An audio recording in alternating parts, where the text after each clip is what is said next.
이제 오늘 우리에게 주시는 하나님의 말씀을 함께 보도록 하겠습니다. 신약 성경 베드로전서 4장 1절부터 6절까지 말씀을 우리 한 절씩 교독하겠습니다. 베드로전서 4장 1절에서 6절 한 절씩 교독하겠습니다. 그리스도께서 이미 육체의 고난을 받으셨으니 너희도 같은 마음으로 갑옷을 삼으라.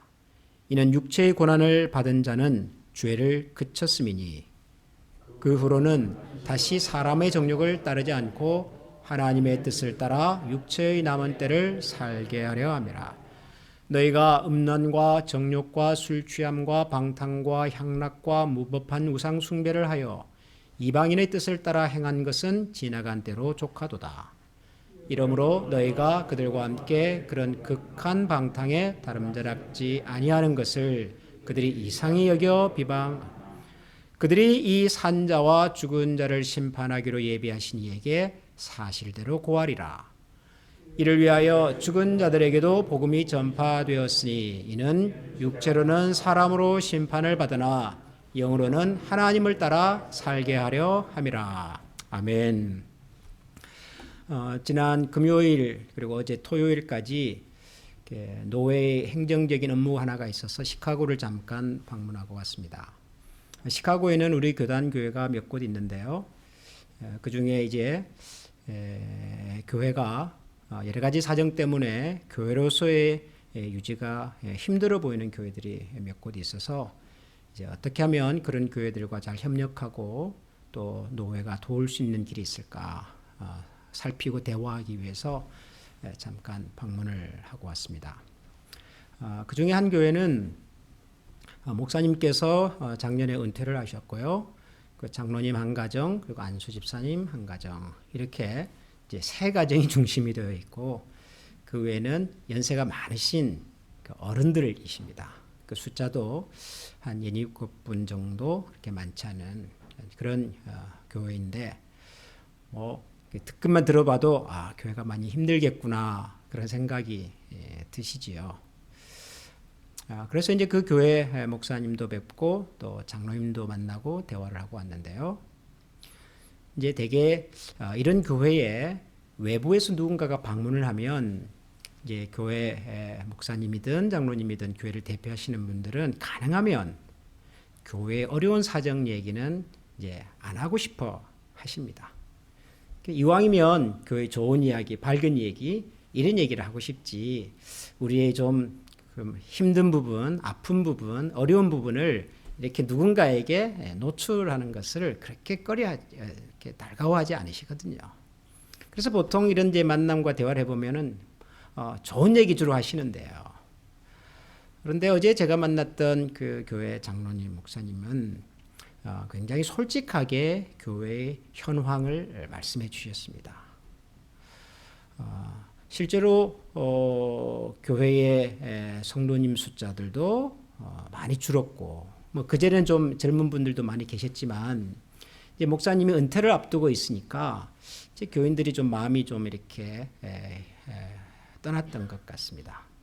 그래서 교회가 두세 번 정도 새로운 목사님을 청빙하려고 이렇게 노력을 했지만 번번이 모시지를 못했고 그 과정에서 교인들도 일부 교회를 떠나기도 하고 근데 남아 계신 어른들은 다 연세가 이제 80, 심지어 90을 바라보는 이런 어른들 중심이고 물론 교회당 건물이 있기는 하지만 오래된 건물 누가 봐도 쉽지 않은 말씀을 이렇게 쭉 하시더라고요.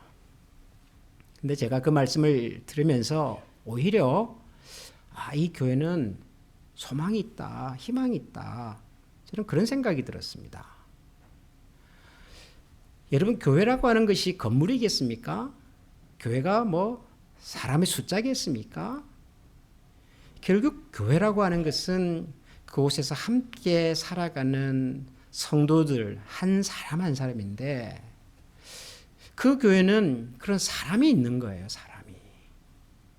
그러니까 거의 한 평생을 3, 40년을 같이 신앙생활하셨던 그런 어른들이시니까 뭐 대단한 것은 못 해드려도 그분들이 인생의 마지막 순간까지 얼마나 될지는 모르겠지만은 좀 이렇게 편안한 마음으로 가까웠던 사람들하고 그래도 신앙생활 하시면서 아름답게 유종의 미를 거둘 수 있도록 그런 마음을 가지고 교인들이 교회를 섬기시는 거예요. 또 그런 교인들이 계시다 보니까 비록 은퇴를 하셨지만 목사님 부부가 뭐 냉정하게 이렇게 뭐 교회를 떠나고 그러지를 못하시고 그냥 거의 교회 굳은 일은 목사님께서 다 하시면서 또 교회를 그렇게 살피시는 거죠. 그 교회에 계시는 한 분 장로님은 원래는 시카고의 큰 교회 장로님이셨어요. 그런데 지금은 이렇게 누가 봐도 참 약해 보이는 교회에 와서 교회 마지막까지 이렇게 끝까지 함께 섬기려고 하시는 그런 마음을 가지고 계시는 거죠. 그러니까 그런 말씀을 들으니까 오히려 이런 교회가 희망이 있겠구나 하는 생각이 들더라고요.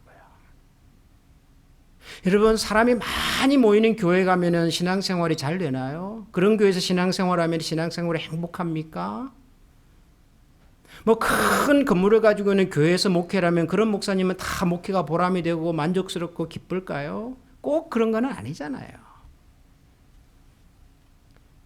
그러니까 여기에는 이런 마음을 가진 사람들이 있으니까 비록 어려워도 어려움을 알고 직시하고 하나님의 교회를 한번 잘 세워보겠다고 하는 마음이 보이니까요. 저는 그게 오히려 좋고 희망이 되더라고요. 제가 돌아가서 하나님께서 이런 교회를 사랑하셔서 잘 준비된 목사님을 보내주시면 참 좋겠다. 그런 생각을 가지고 제가 돌아왔거든요.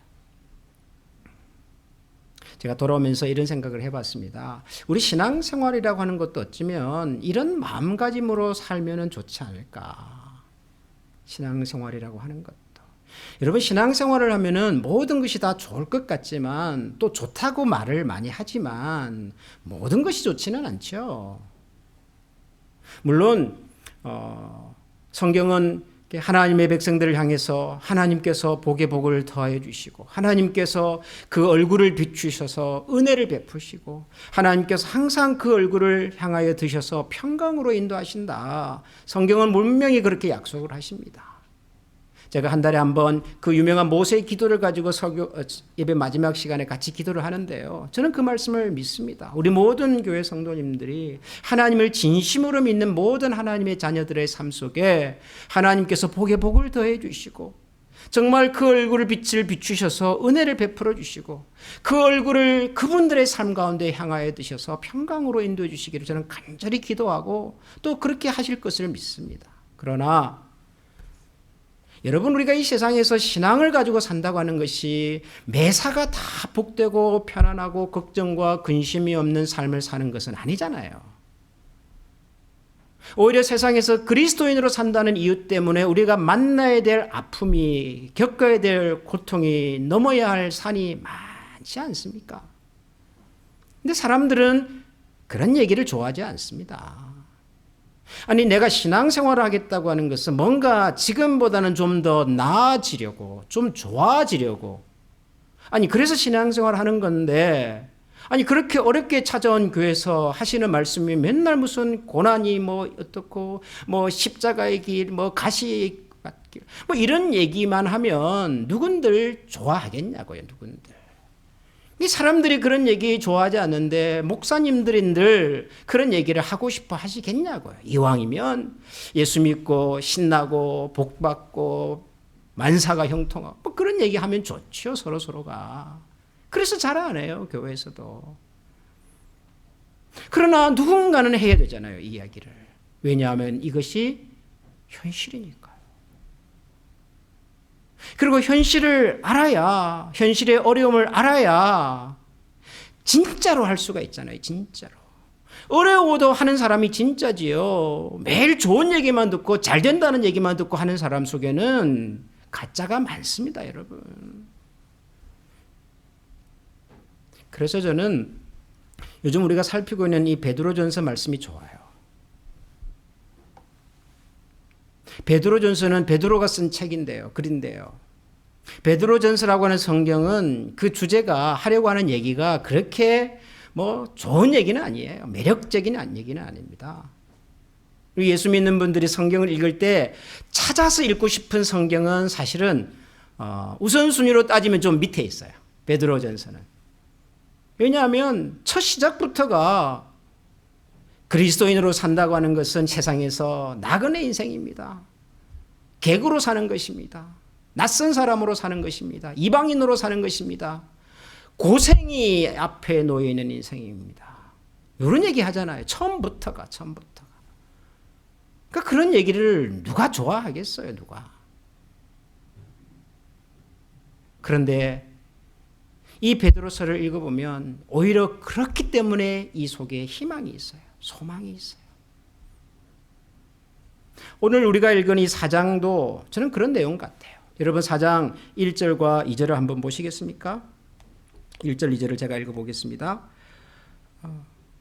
그리스도께서 이미 육체의 고난을 받으셨으니 너희도 같은 마음으로 갑옷을 삼으라. 이는 육체의 고난을 받은 자는 죄를 그쳤음이니라. 육체의 고난이 있다 그러잖아요. 육체의 고난이. 성경에서 육체의 고난, 그러니까 육체라고 하는 말을 이렇게 쓰면은 우리 많은 특별히 한국의 교육을 문화 배경을 갖고 있는 분들은 이걸 몸에 생기는 아픔, 몸에 찾아오는 고통이라고 먼저 생각을 하십니다. 육체의 고난 그러니까 뭐 다치거나 부러지거나 뭐 이런 것들. 뭐 영적이다 그러면은 뭔가 좀 신비로운 세상, 뭔가 이렇게 설명이 어려운 묘한 것, 뭐 그런 것은 영적인 거고, 육체 그러면은 일단 뭐 이렇게 피부, 몸에 찾아오는 어떤 아픔들 이렇게 생각을 하시는데요. 이거는 우리가 살았던 또 배웠던 이 동양적 사고 방식 때문에 그런 거고, 성경에서 육체라고 말하는 것은 그것은 우리가 살아가는 이 세상 전체를 두고 하는 얘기입니다. 하나님을 떠났고 하나님을 알지 못했기 때문에 그런 사람들이 살아가는 이 땅에서의 삶에서 느끼게 되는, 만나게 되는 혹은 겪게 되는 고통들, 아픔들, 이것을 성경에서는 육체의 고난 그렇게 표현을 하는 거죠.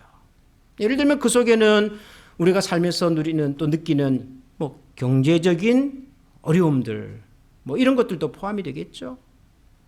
물가는 계속 올라가고 내가 하고 있는 일은 불안해서 언제 잘릴지도 모르고,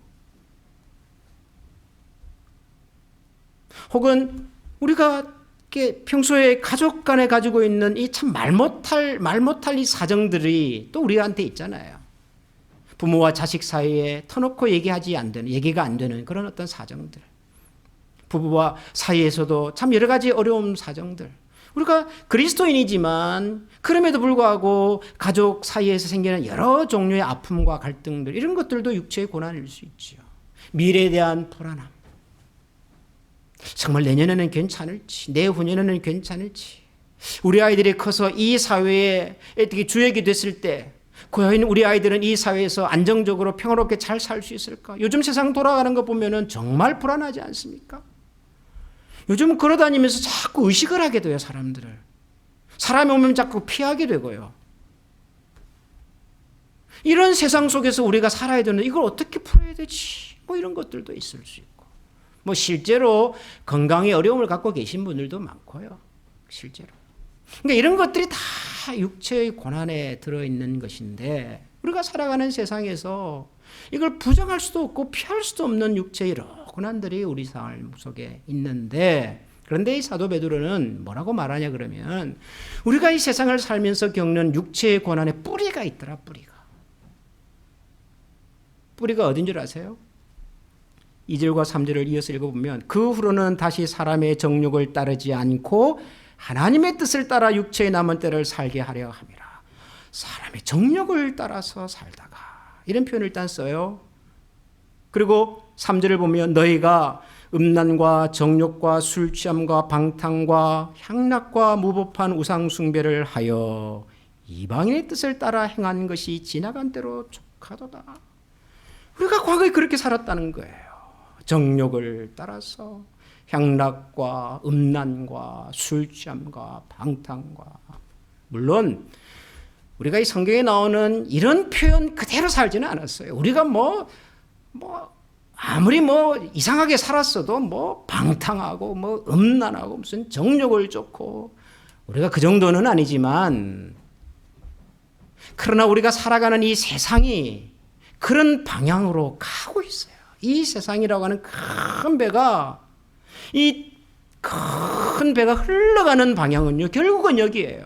음란과 정욕과 술취함과 방탕과 향락과. 여러분 한번 냉정하게 여러분들이 요즘 보고 듣는 이야기들 세상의 이야기들을 한번 들어보세요. 결국 그 뿌리가 뭡니까? 아주 고상한 얘기들 하지만 거창한 얘기들 하지만은 결국은 세상은 이 방향으로 가고 있다고요. 음란과 욕심과 방탕과 향락과. 이게 우리가 당하는 육체의 고난의 뿌리라는 거죠. 뿌리. 어떻게 합니까? 그런데 여러분 가끔 어른들을 만나서 대화를 해보면요 이런 말씀하시는 분이 있어요. 최근에도 우리 교회 어른 한 분을 만나서 요즘 어떻게 지내십니까? 잘 지내셔요? 그렇게 여쭤보면은 잘 지내신대요. 이제는 뭐 은퇴도 하셨어요. 일도 이제 안 하셔요. 연세가 많으셔요. 누가 봐도 옛날보다는 내가 할 수 있는 일과 하고 싶은 일이 줄어들었고 신체적으로도 많이 약해졌고 뭐 우리 외모가 뭐 젊은 시절만큼 뭐 그렇게 멋지고 그럽니까? 화려합니까? 그러지 않잖아요. 그럼에도 불구하고 어떻게 지내세요? 여쭤보면은 잘 사신대요. 괜찮대요. 마음이 편안하시대요. 왜 그렇죠? 살아보니까 할 만큼 해보니까 내가 옛날에는 그렇게 많이 가지려고 애를 써보고 그렇게 저 높은 곳을 향하여 올라가 보고 싶었고 아웅바둥 하면서 살았지만 살아보니까 뭐 그게 별거 아니더라는 거예요. 그게 별거. 뭐 더 가졌다고 더 행복한 것도 아니고 조금 부족했다고 그것 때문에 내 인생이 그렇게 불행한 것도 아니고 가만 생각해 보니까 내가 그래도 이 인생을 살아오면서 하루 세 끼를 내가 먹을 수가 있고 내 주변에 그래도 내가 아끼고 나를 좋아해 주는 사람들이 있고 여전히 있고 아침에 일어나서 내가 말할 수 있는 나의 가족이 있고 내 두 다리로 걸어서 갈 수 있는 세상이 있고 이것만으로도 내가 충분히 기쁘고 행복하다는 말씀을 하신단 말이에요. 여러분 어떻게 이런 말씀들을 하실까요? 어른들께서. 여러분 나이가 들면은 저절로 뭐 우리가 성숙한 사람이 됩니까? 나이가 70, 80이 되면 우리의 도덕성의 윤리적인 수준이 확 높아갑니까? 세상을 보는 안목이 갑자기 달라집니까? 저는 그건 아닌 것 같아요. 우리가 연세가 많으신 분들을 만나서 요즘 잘 지냅니다. 마음의 걱정 평안합니다. 라고 말씀하실 수 있는 이유는 그 마음에 옛날 같은 욕심이 줄었어요. 옛날같이 그렇게 아둥바둥하지 않아도 하나님이 베푸신 은혜가 있다는 것을 아니까 저는 그래서 가능한 것이 아닌가. 제가 좋아하는 한국의 교수님 중에 양승훈이라고 하는 교수님이 계십니다. 지금 이분은 캐나다 밴쿠버에서 기독교 세계관학교라고 하는 학교를 책임 맡아 계신 교수님이세요. 카이스트를 졸업하셨고요. 물리학 박사, 한국을 대표할 만한 물리학자 중에 한 분이세요. 아주 신실한 크리스찬이고 그래서 한국에서 크리스찬으로서 사이언스를 어떻게 될지를 많이 강의도 하시고 책도 많이 쓰시고 근데 이분이 1990년대 후반에 한국을 떠나서 지금 캐나다 밴쿠버에서 이런 조그마한 학교를 하고 계셔요. 한국에 계실 때 이분 굉장히 바쁘시고 유명한 분이셨어요. 근데 그걸 다 내려놓고 저 낯선 곳에 가서 그런 학교를 하고 계세요. 기독교 세계관 학교, 크리스천 월드뷰. 그러면서 이 여간에 이분이 책을 하나 쓰셨는데요. 책의 제목이 이렇습니다. 나그네는 짐이 가볍습니다. 저는 이번에 책 제목만 듣고도요 감동을 받았습니다. 뭐 내용을 안 읽어봐도 알 것 같아 무슨 말씀을 하시려고 하는지. 저는 이 제목이 너무너무 좋았어요. 나그네는 짐이 가볍습니다. 짐을 조금만 가지고 가는 나그네는 짐을 수레에다가 잔뜩 싣고 가는 부자보다 덜 행복할까요? 인생이 덜 익사이팅할까요? 그러지 않더라는 거죠. 오히려 우리가 너무 많이 가져서 너무 많이 욕심을 내서 그래서 생기는 아픔이 어려움들이 많더라는 것을 이분이 안 거예요. 여러분 나그네로 살면 짐이 가볍습니다. 우리 마음의 욕심을 정욕을 세상이 우리를 유혹하는 것에 조금만 눈을 감으면요 마음이 편할 수 있습니다. 근데 우리가 그걸 못하는 거예요. 우리가 그렇게 안 하면은요 이제 또 옆에서 가만 안 둬요. 옆에서 사람들이 같이 그렇게 살았던 주변의 사람들이 지인들이 또 가만 안 내버려 두네요. 사절을 보면 그래서 이런 말을 하잖아요. 이러므로 너희가 그들과 함께 그런 극한 방탕을 다름질하지 아니하는 것을 그들이 이상히 여겨 비방하라. 좀 어떻게 좀 제대로 해보려고 이제 왔는데요. 이제는 주변에서 난리예요. 야야, 너 갑자기 뭘 이렇게 바꾸면은 그 힘들어져. 그냥 살던 대로 살아야지. 뭐 송충이가 뭐 솔잎을 먹고 살아야지. 뭐 갑자기 무슨 하나님이 어떻고 뭐 세상 그냥 살던 대로 살아. 이런 얘기들을 주변에서 얼마나 많이 하는지 몰라요. 살던 대로 살아라. 갑자기 변하면 큰일 난다. 뭐 이런 얘기.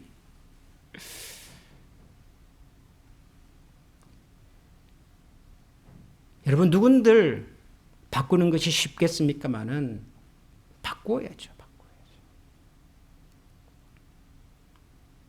하나님께서 우리를 바꾸어 가시려고 하는데 우리가 바뀌는 것을 거부하면요 결국은 두 가지 방식으로 바뀌더라고요. 제가 보니까 하나는 그래서 하나님 말씀 잘 듣고 바꾸든지 아니면 한 대 맞고 바꾸든지. 그러니까 바뀌어야 사니까 바꾸기는 바꾸시는데 가끔은 억지로라도 바꾸시더라고요. 억지로라도. 그래서 사도 베드로가 이렇게 말씀하시는 거죠. 너희가 음란과 정욕과 술취함과 방탕과 향락과 무법한 우상 숭배를 하여 이방인의 뜻을 따라 행한 것은 지나간 때로 족하도다. 그 정도 했으면 됐지 않았냐. 그 정도 했으면 족하지 않냐. 뭐 그렇게 미련이 남아서 뭐가 그리 아쉬워서 아직도 거기에 머물러 있냐. 이 정도면 족하지 않냐. 저는 건강 관련 TV 프로그램을 좋아하거든요. 그래서 찾아서 막 봅니다. 한국에 나오는 건강 프로그램도 보고 또 미국에서 나오는 다큐멘터리도 보고 많이 보는데요. 저의 결론은 이겁니다. 제가 한국과 미국의 건강 관련 프로그램을 다 본 저의 결론은요. 딱 세 가지로 요약이 됩니다. 모든 건강 프로그램. 첫 번째, 규칙적으로 생활해라. 두 번째, 적당한 운동을 해라. 세 번째, 너무 걱정하지 말아라. 스트레스 많이 받지 말아라. 요 세 가지예요. 여러분 한번 궁금하시거든 오늘 댁에 돌아가셔서 한번 보십시오. 결론은 항상 똑같습니다. 규칙적으로 생활하시고요. 적당하게 운동하시고요. 그리고 마음을 편안하게 가지시면 돼요. 그런데 요 얘기를요. 작년에 했는데 올해 또 하고요. 올해 했는데 내년에 또 할 예정이에요. 왜 그럴까요? 안 하거든요. 아는데도 안 하거든요. 할 때까지 하는 거예요. 할 때까지. 여러분 이런 방송을 보면요. 등장한 사람이 항상 똑같아요. 어떤 병원의 전문의, 어떤 상담가, 뭐 운동을 잘 가르쳐주는 어떤 선생님, 그리고 반대편에 누구예요? 암에 걸렸다가 뭐 난 사람, 뭐 콜레스테롤이 높아가지고 어디 부러져가지고. 근데 항상 이래요. 이분들이 마음대로 살아요. 살다가 더 이상 갈 수가 없을 때 의사를 찾아와서 상담을 받고는 고쳐요. 4주만 그렇게 했는데도 불구하고 변화가 나타나기 시작을 해요. 여러분 4주 노력에서 그 정도의 변화가 있다면 우리의 인생의 나머지를 그렇게 노력하면 얼마나 큰 변화가 있겠어요. 그런데도 우리가 족한 줄을 모르고 여전히 거기 머물러 있단 말이에요. 이때까지 너희들이 살아왔던 모든 것은 지나간 때로 족하다. 사랑하는 우리 한미 가족 여러분, 우리 이 말씀을 가슴에 진지하게 한번 새기고 살아가시면 좋겠습니다. 더 많이, 더 높이, 더 화려하게가 아니라 더 깊이, 그리고 더 넓게, 그리고 좀 더 멀리 보면서 살 수 있는 그런 마음을 가진 사람으로서 이 정도 했으면 족하지 않냐라는 이 성경의 말씀 앞에서 예, 그렇습니다. 내가 최선을 다해서 노력했더니 이 정도 하나님께서 성과를 주셨습니다. 감사합니다. 그러면 되고요. 내가 이렇게 애를 써봤는데도 불구하고 안 되네요, 하나님. 아, 여기까지인가 보다. 그렇게 또 생각하는 거고요. 족하구나. 내가 흘렸던 땀과 눈물과 애씀이 이 정도면 족하구나. 하나님 여기에 머물러 서서 이제는 하나님께서 주시는 마음의 평안을, 기쁨을, 보람을 제가 찾아가겠습니다. 우리 한미 가족들이 하나님 앞에서 이런 모습으로 걸어갈 수 있다면 우리 속에는 여전히 희망이 있습니다. 여전히 우리 안에는 목표가 있고 우리를 만들어 가실 하나님의 능력과 지혜가 머물 것이기 때문에 우리 그런 마음으로 하나님 앞에서 이번 한 주간도 하나님, 제 인생에 하나님께서 친히 오셔서 제 마음을 다스려 주시고 그만하면 족하다는 이 말씀 앞에서 정직하고 겸손하게 아멘으로 반응하게 해주시고 이제는 돌아서서 하나님이 주시는 평안과 기쁨을 담고 살아가는 사람 되게 해주십시오.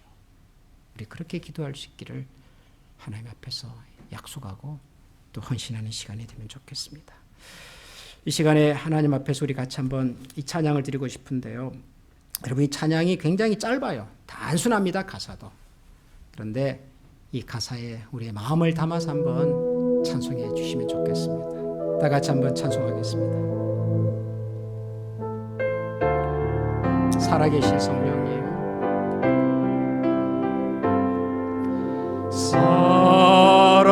살아계신 성령님 날 붙드소서.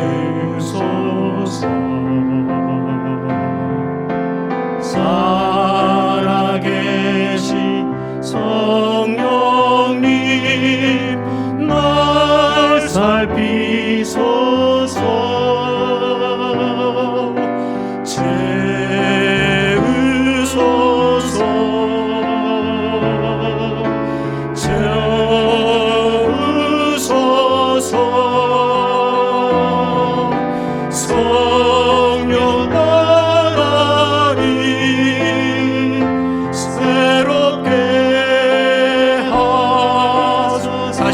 살아계신 성령님, 살아계신 성령님 날 붙드소서.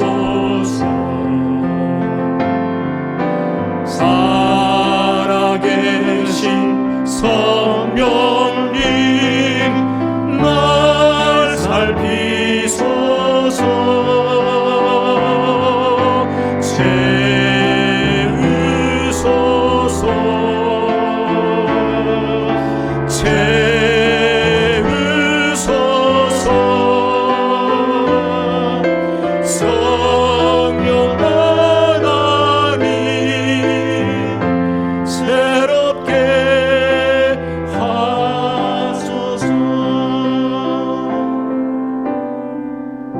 하나님, 참 우리가 어리석어서 아직까지 우리가 참 살아왔던 걸어왔던 삶에 대한 믿음을 버리지 못해서 아직까지 아파하고 힘들어하고 우리에게 있는 육체의 고난 속에서 하나님 우리 방황할 때가 참 많습니다.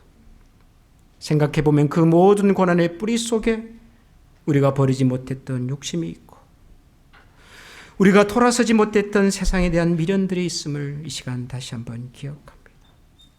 우리가 노력을 했고 애를 썼으나 그럼에도 불구하고 하나님 우리가 도달할 수 없다면 거기까지가 하나님의 인도하심을 알고 우리를 향하여 새로운 소망과 또 새로운 꿈을 가지고 우리의 앞길을 만들어가기를 원하시는 하나님 앞에 겸손하게 나와 하나님의 손을 붙들고 하나님과 함께 우리의 나머지 길을 신실하게 걸어갈 수 있는 신실한 주의 자녀들 되게 하여 주옵소서. 이전 것은 족하지 않느냐, 이만하면 족하지 않느냐라고 하는 주의 말씀을 가슴 깊이 새겨 살아가게 해주시고 우리에게 언제나 또 다른 소망 가운데 인도하실 하나님을 바라보며 걸어가는 신실한 주의 종들이 다 되게 하여 주옵소서. 우리 주 예수 그리스도의 은혜와 하나님의 사랑과 성령의 교통하시는 은혜가 오늘도 하나님 앞에서 우리의 지난 것들을 뒤로 두고 우리의 앞길을 향하여 새 소망으로 인도하실 하나님을 바라보며 주님의 손을 붙들고 걸어가기 원하는 모든 주의 백성들 머리 위에 지금부터 영원토록 함께 계시기를 축원하옵나이다. 아멘.